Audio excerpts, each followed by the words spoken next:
गुरु सानिध्य। काली किशोर के लिए अब अधिकांश समय स्वामी जी महाराज के श्री चरणों के सानिध्य में रहकर साधनरत रहने का मार्ग प्रशस्त हो गया था। अतः वह भी अधिक समय वहीं व्यतीत करने लगा। साधन अथवा सत्संग के अतिरिक्त अन्य कोई कार्य नहीं था।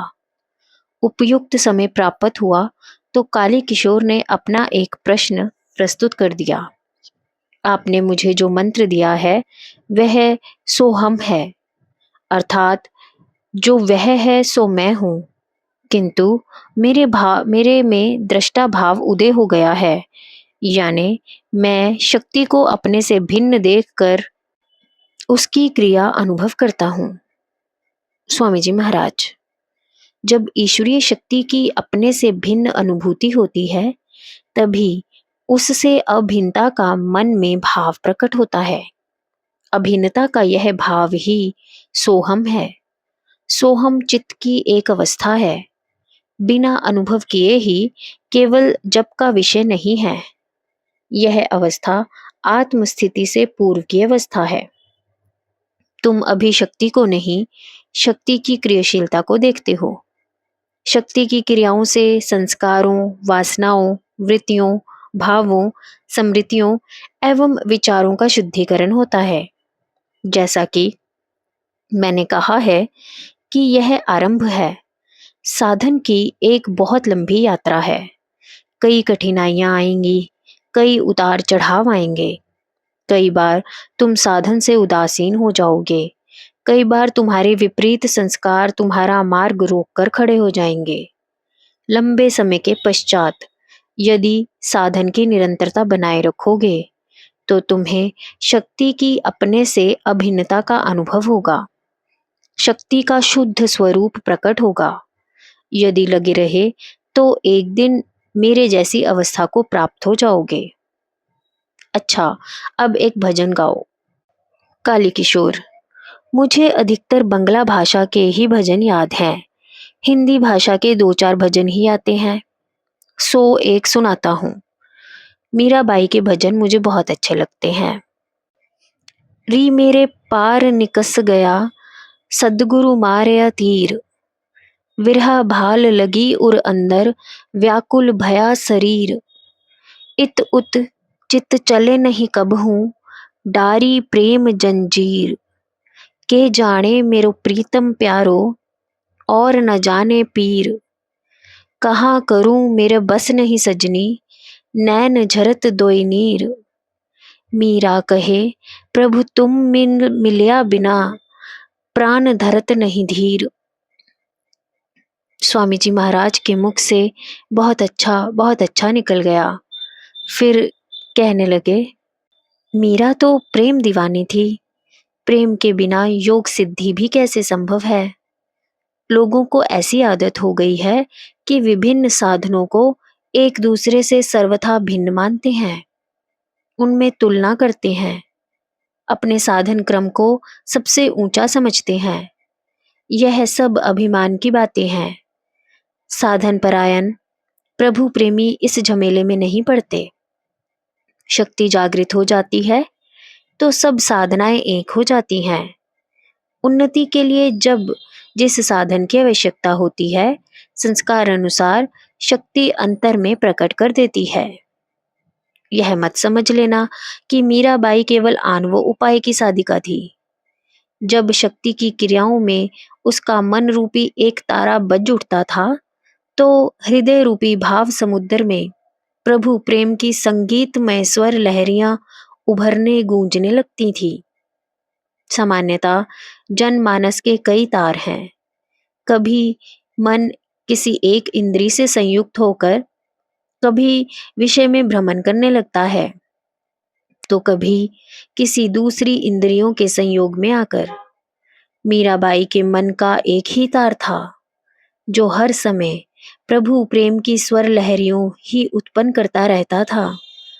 उसके हृदय रूपी हवन कुंड में प्रभु विरह की अग्नि प्रज्वलित थी, जिसमें उसके संस्कारों वासनाओं की आहुतियां पड़कर स्वाहा होती रहती थी। यह अवस्था शक्ति की जागृति के बिना नहीं आ सकती। उसके गुरु रविदास जी शक्ति संपन्न महापुरुष थे, किंतु उन्होंने इस विद्या को सर्वसाधारण में प्रकाशित नहीं होने दिया। हाँ, कोई अधिकारी शिष्य मिल गया तो उस पर कृपा अवश्य कर देते थे। काली किशोर, क्या मीराबाई ने कोई शिष्य नहीं बनाया? स्वामी जी महाराज, उसके केवल भक्त थे, शिष्य कोई नहीं। उसका इधर ध्यान गया ही नहीं, प्रभु प्रेम में ही लगी रही। गुरु के कर्तव्य को निभा पाना इतना आसान भी नहीं है। प्राय गुरु स्वयं भी माया की आखेट का शिकार हो जाते हैं। जिसको ऐसा करने के लिए दैवी आदेश हो, उसके लिए करना ही उचित है। इसीलिए गुरु द्वारा अधिकृत करने की परंपरा का विकास हुआ है। काली किशोर, गुरु द्वारा अधिकार प्राप्त होने पर क्या शिष्य गुरु बन जाता है? स्वामी जी महाराज, हाँ, शिष्य गुरु हो जाता है। गुरु का संकल्प शिष्य के माध्यम से कार्य करता है। हमने संकल्प किया जो परंपरा के साथ साथ चलता रहेगा, अर्थात गुरु से शिष्य में प्रवेश करता रहेगा। काली किशोर, क्या यह संकल्प सदैव प्रभावशील रहेगा? स्वामी जी महाराज, सदैव कोई संकल्प प्रभावशील नहीं रहता।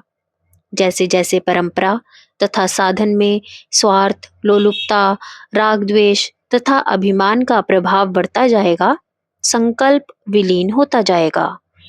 कुछ देर के लिए काली किशोर सोच में डूब गया। फिर ध्यान आया। उसने कहा, मीरा भाई के इस भजन में जो भाव व्यक्त हुए हैं उसके संबंध में कुछ कहिए। स्वामी जी महाराज, शक्तिपात में शक्ति तीर की भांति गुरु के चित्त से आगे बढ़कर शिष्य के चित्त में प्रवेश कर तादात्म्य में आती है। जिस प्रकार पर्वत शिखर से लुढ़का हुआ शिलाखंड बड़े वेग से नीचे गिरता हुआ पृथ्वी में गड्ढा कर देता है, उसी प्रकार शिष्य के हृदय रूपी प्रभु विरह रूपी भाला प्रविष्ट हो जाता है, जिससे तन मन प्रभु प्रेम में व्याकुल हो उठता है। प्रभु के दर्शन के बिना पल भर भी चैन नहीं पड़ता है।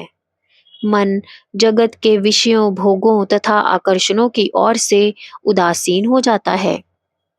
मन प्रभु की प्रेम रूपी जंजीर से जकड़ा जाता है।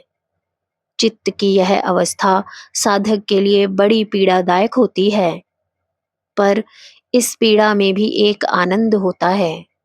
इस पीड़ा से व्यथित रहने से ही साधक को सुख मिलता है।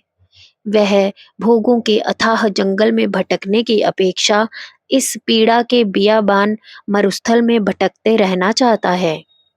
चित्त की अवस्था का रहस्य केवल प्रभु ही जानते हैं। जगत भला इस रहस्य को समझ भी कैसे सकता है? जगत की दृष्टि बाह्य शरीर तथा भोगों तक ही सीमित होती है। उसके विचार में भक्त एक दुखी प्राणी होता है। प्रेम का रहस्य वह क्या जाने। विरह की पीड़ा भक्त के मन में ऐसी उठती है कि मन अपने काबू में नहीं रहता। उसका हृदय अंदर ही अंदर जलता रहता है, अथवा दोनों नेत्रों से आंसू झरा करते हैं। यहाँ मीराबाई ने भक्त की चित्त की स्थिति का वर्णन किया है। इस स्थिति को गुरु कृपा कहा जाता है।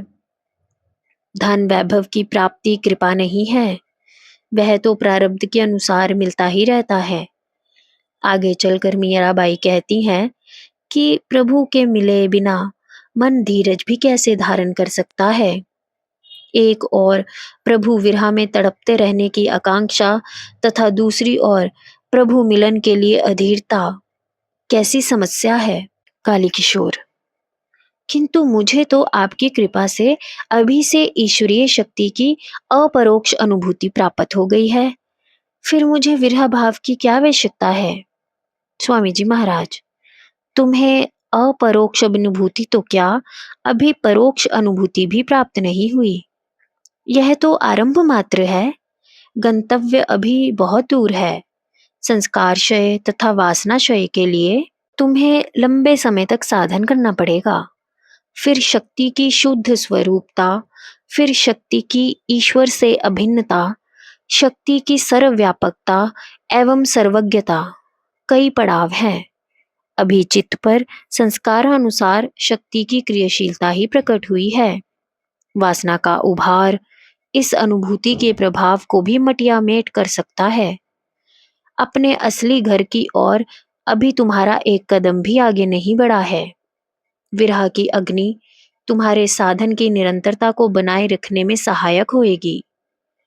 जिस प्रकार कोई घी खाने के तुरंत पश्चात दर्पण के सामने जाकर खड़ा हो जाए तथा अपने शरीर के अंगों को देखने लगे कि कितना विकास हुआ है, वही स्थिति तुम्हारी है। साधक को धैर्य की परम आवश्यकता है।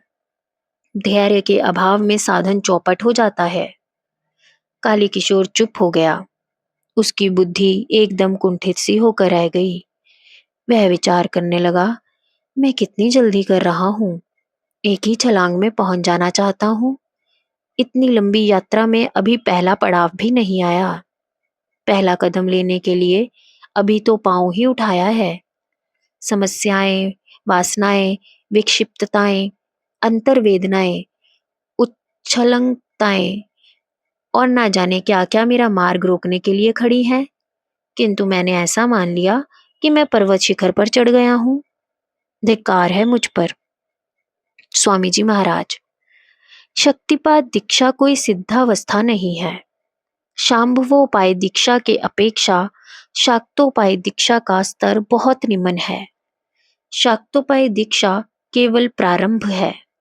अभी बहुत कुछ करना बाकी है। जन्म जन्मांतर के लिए करने को तैयार रहना है। अंतिम सिद्धि भगवदा अधीन है। तुम्हारा कर्तव्य केवल साधन करना, शुभ कर्म करना तथा सेवा करना है। हृदय को सहनशील, क्षमाशील तथा राग द्वेष रहित बनाकर रखने का प्रयत्न करना है। अब सायंकाल को घूमने के लिए जाने का समय हो गया था। सत्संग को यहीं विराम देना उचित समझा गया। महाराज श्री ने अपनी छड़ी उठाई तथा जल्दी से डग भरते हुए स्वर्ग द्वार की ओर चल दिए। महाराज श्री के बैठने का आसन बगल में दबाए मैं पीछे पीछे भागा। जय गुरुदेव।